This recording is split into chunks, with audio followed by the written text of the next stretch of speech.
Good morning and welcome back to my channel. আশা করি তোমরা সবাই ভালো আছো, আমরাও খুব ভালো আছি।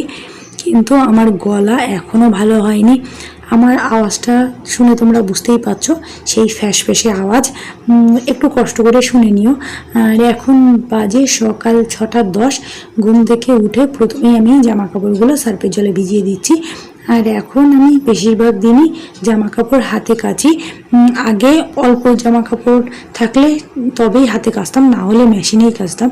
কিন্তু এখন বেশি জামা কাপড় থাকলেও সেই হাতেই জামা কাপড় কাচি, কারণ এখন একটু হিসেব করে চলছি। জামা কাপড় যদি মেশিনে কাচি তাহলে কারেন্টের বিল বেশি আসবে, টাকা খরচা হবে বেশি, সেই জন্য হাতে জামা কাপড় কাচি।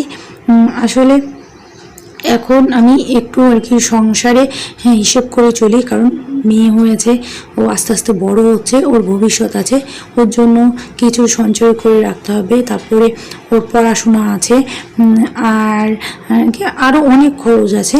সেই জন্য এখন থেকেই একটু একটু করে সংসার খরচটা কমিয়ে একটু বেশি টাকা জমিয়ে রাখছি, যাতে কি পরবর্তীকালে মেয়ের সব ইচ্ছে আমি পূরণ করতে পারি। দেখো, আমরা হচ্ছে গিয়ে নিম্ন মধ্যবিত্ত ফ্যামিলিতেই বড় হয়েছি। যখন ছোট ছিলাম তখন কিছু বুঝতাম না, কি যখন যা ইচ্ছে হতো সেটাই বায়না করতাম, আর মা বাবা যতই কষ্ট হতো না কেন সেই বায়না পূরণ করতো। কিন্তু যখন একটু বড় হয়েছি তখন বুঝতে শিখেছি যে সব ইচ্ছে পূরণ করার মতন সাধ্য আমার মা বাবার নেই। সেই জন্য কি অনেক কিছুই ইচ্ছে করতো, কিন্তু ইচ্ছেগুলো মনের মধ্যেই রেখে দিতাম, কখনো মা বাবাকে বলতাম না। কারণ হয়তো যে আমাদের ইচ্ছের কথা শুনলে মা বাবা যতই কষ্ট হোক সেইটা পূরণ করতে চাইবে, তাই চাইতাম না যে আগে আমাদের জন্য মা বাবার কোনো কষ্ট হোক। সেই জন্য কি অনেক ইচ্ছে যেগুলো এখনো পর্যন্ত পূরণ হয়নি। আর দেখবে কি যখন যে জিনিসটা কি আমাদের চাওয়া থাকে, তারপরে আর কি বয়সটা একটু বেড়ে গেলে সেই চাহিদাটা আর থাকে না। কি সময়ের সঙ্গে সঙ্গে মানুষের পছন্দও পরিবর্তন হতে থাকে। ধরো যখন আমি ক্লাস 7-8-এ পড়তাম, তখন যেসব জিনিস আমার খুব আর কি কেনার ইচ্ছে ছিল, সেগুলো কিন্তু এখন আর কিনতে ইচ্ছে করে না। সেগুলো যদি এখন কেউ দেয়ও, কিন্তু তখন পেলে যতটা আনন্দ পেতাম, এখন কিন্তু সেই আনন্দ আর হবে না।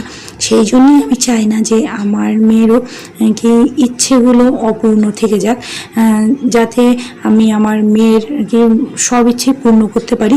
সেই জন্যই এখন থেকে মেয়ের জন্য যে টাকা জমাতে শুরু করেছি। আর কি একটু সংসারে কম খরচ করছি তাই বলেই না যে কিপ্টের মতো না খেয়ে থাকবো। আসলে আর কি সংসারে যেসব বাড়তি খরচ হতো সেগুলোই একটু একটু করে কমানোর চেষ্টা করছি।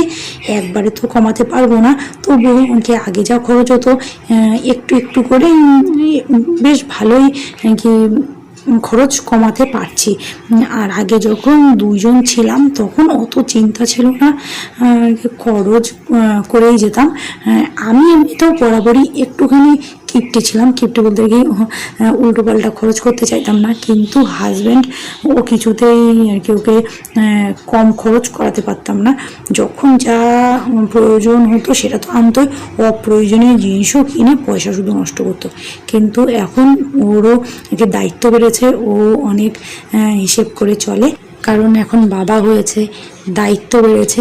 এখন বুঝতেও শিখেছে যে কি অপ্রয়োজনীয় খরচা করলে আর হবে না।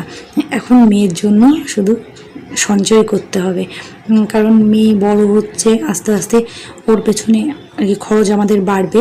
আর এখন ছোট, এখনই বায়না করে পুতুল কিনে দাও, এই কিনে দাও, সেই কিনে দাও। যত বড় হবে বায়না তো আরও বাড়বে, যাতে ওর ইচ্ছেগুলো পূরণ করতে পারি। সেই জন্যেই আমরা এখন হিসেব করে চলি। যাই হোক, আর দেখো মেয়ে খেতে বসে এত বায়না করে, ও কিছুতেই খেতে চায় না। মোবাইল নাকি দেখিয়ে ওকে খাওয়াই, কিন্তু এখন ও দেখো মোবাইল দেখো খায় না। ওকে মুখে আমি দিই আর ও আবার একটা বাটিতে ফেলে দেয়। যেহেতু সকালে ওকে খাওয়াতে পারিনি, তাই একটা ডিম সিদ্ধ করছি, যদি ওকে আর কি ডিম সিদ্ধটা খাওয়াতে পারি। আর আমার জন্য এদিকে দুধ গরম করছি। আর দেখো সোনার জন্য মাছের ঝোলও রান্না করে রেখেছি। ও কিছুই খেতে চায় না, এত দুষ্টুমি করে। আর এখন গরমও পড়েছে, বেশিক্ষণ না খেয়ে থাকলে পেট গরম হয়ে যাবে। কিন্তু ওকে কীভাবে যে খাওয়াবো সে সেটা আমার জানা নেই। আগে মোবাইল দেখে তবুও কিছুটা খেয়ে নিত, কিন্তু এখন তাও খেতে চায় না। যাই হোক, আর এদিকে মাছ বের করে রেখেছি আমাদের জন্য, তরকারি রান্না করবো সেই জন্য। আর এদিকে ডিম সিদ্ধ প্রায় হয়ে গেছে। আর মনার জন্য যে তরকারি রান্না করেছি সেটা একটা বাটিতে ঢেলে এখন আমি কড়াইটা মেজে নিচ্ছি, কারণ আমাদের জন্য তো তরকারি রান্না করতে হবে। তারপরে এই বাসন আরও কিছু আছে সেগুলো টুকটাক মেজে নিয়ে এখন নিয়েছি। আর এখন সোনার জন্য ডিমটা ছাড়িয়ে দেখি ওকে খেতে দিই, যদি খায়। যদিও এই গরমে ডিম দেওয়া ঠিক হবে না, তবুও কি দিচ্ছি, কারণ ও তো কিছুই খায়নি। এবার অনেক দিন ডিম খায় না, এখন যদি কি অনেক দিন পরে দিলে খায়, সেই জন্যেই দিচ্ছি। এবার ও যতক্ষণ না আর কি কিছু খায় আমার না ঠিক ভালো লাগে না। মায়ের মন তো, শুধু আর কি এটা ওটা ওকে দিতেই থাকি, যে কিছু তো একটা ও খাবে। যদি কিছু একটা খাই তবেই আমার শান্তি। যাই হোক, এখন ডিমটা দিয়ে খাই কিনা। ডিম নিয়ে এসছি, এখন ও ডিম দেখে তো দেখো চুপচাপ বসে রয়েছে, খাওয়ার নাম করে না। সোনার বাবা এদিকে চলে এসে বাগানের অবস্থা দেখো। বেশ কয়েকদিন ডিউটিতে খুব ব্যস্ত ছিল, বাগানে জল টল দিতে পারে না, সেই জন্য বাগানের অবস্থা আর কি খুব শোচনীয় হয়ে রয়েছে। তাই বললো যে আজকে একটু বাগানে জল দেবে। আর সোনাকে আমি এদিকে ডিম খাওয়ানোর চেষ্টা করছি, আর ও তো এত বাহানা করছে, কিছুতেই খেতে চাইছে না। আর বাবাকে আবার বাগানে দেখেছে, সেই জন্য জানালার পাশে এসে বসে রয়েছে, এখানে বসে দুষ্টুমি করছে। একবার জানালা বন্ধ করছে, আবার আমাকে বলছে খুলে দিতে, আমি খুলে দিই, আবার বন্ধ করে। আর একটুখানি মুখে ডিম নিয়েছি সেই নিয়েই বসে রয়েছে। আর এইদিকে যেসব গাছগুলো মরে গেছে সেইগুলো কেটে হাজব্যান্ড ফেলে দিয়েছে। আর দেখো গাছে কত সুন্দর ফুল ফুটেছে, কি বিভিন্ন কালারের জবা ফুটে থাকে গাছে। আর এখন আমি জামা কাপড় মেলতে বাইরে যাব, এই গরমের মধ্যে মেয়েকে নেব না, তাও ও জেদ করছে যাবে। তাই ওর বাবাকেও বললাম যেতে, মেয়েকে নিয়ে ছাওয়ায় দাঁড়িয়ে থাকবে আর আমি জামা কাপড় মেলে দেবো। আর মেয়েকে ডিমটাও খাওয়াতে পারলাম না, এখন আমার আলু ভাজা করছি। বাইরে থেকে জামা কাপড় মেলে এসেই আগে আলু ভাজা করে নিচ্ছি, যদি সোনাকে দুটো ভাত খাওয়াতে পারি, কারণ কোনোদিন সোনা আলু ভাজা খায়নি, আজকে প্রথম খাবে। এবার ডাক্তার বলে আর কি, সবাই বলে বাচ্চাদের আর কি ঘুরিয়ে ফিরিয়ে খাবার দিলে, মুখের টেস্ট চেঞ্জ করলে তারা নাকি খায়। সেই জন্য সোনাকে আজকে আলু ভাজা দিয়ে ভাত দেবো, যদি খেতে ওর ভালো লাগে। আমি বুঝতেই পারি না যে ওকে কি দিলে ও খাবে। যাই হোক, আর এইদিকে আমাদের তরকারির জন্য মাছ ভাজা বসিয়ে দিয়েছি। আর মাছ ভাজা হতে হতে এইদিকে সোনাকে একটুখানি আমি ফলের রস দিয়েছি, সেটাও হাতে নিয়ে দাঁড়িয়ে রয়েছে। তোমরা শুধু দেখবে যে ও খাওয়া নিয়ে কতটা ঝামেলা করে। আর আজকে আমাদের রান্না হচ্ছে আলু কাঁচকলা দিয়ে মাছের ঝোল। এই গরমে কাঁচকলা তারপরে উচ্ছে এগুলোই খেতে বেশি ভালো লাগে। আর দেখো ওকে স্নান করিয়ে দিয়েছি, স্নান করে এসেই বায়না করছে যে মোবাইল দেখবে। ও ফোন দেখলেই হলো, আর একবার যদি বায়না শুরু করে যতক্ষণ না দেবো কান্নাকাটি করবে। যাই হোক, আর এখন সন্ধে হয়ে গেছে।